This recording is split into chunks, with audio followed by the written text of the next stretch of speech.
Un jour après la réunion États-Unis-Russie à Riyad concernant la guerre en Ukraine, dont elle-même a été exclue, l'UE, soutenant Kiev, a annoncé qu'elle avait imposé de nouvelles sanctions contre la Russie.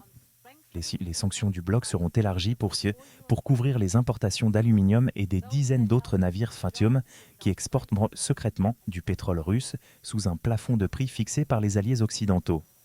L'approbation du paquet intervient au milieu des craintes qui ont saisi Bruxelles que Donald Trump puisse chercher à lever les sanctions américaines contre la Russie dans le cadre de ses efforts pour conclure un accord de paix.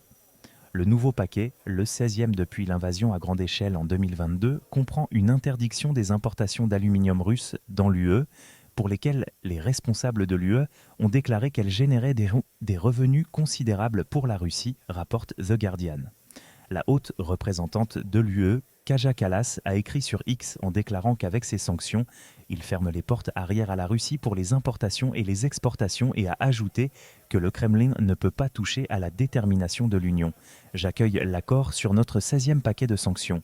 Avec des mesures d'évasion plus strictes, de nouvelles interdictions d'importation et d'exportation et des sanctions contre la flotte fantôme de Poutine, nous fermons les portes arrière pour que la machine de guerre russe fonctionne, a-t-elle exprimé. 73 autres navires soupçonnés de contourner le plafond de prix du pétrole seront interdits dans les ports de l'UE, bien que cela ne couvre pas tous les pétroliers vieillissants qui, selon les informations, aident la Russie à éviter les sanctions.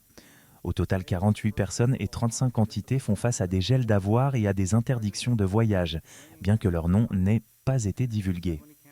L'UE révoque également les licences de diffusion de 8 médias russes et exclut 13 banques du système de paiement international SWIFT.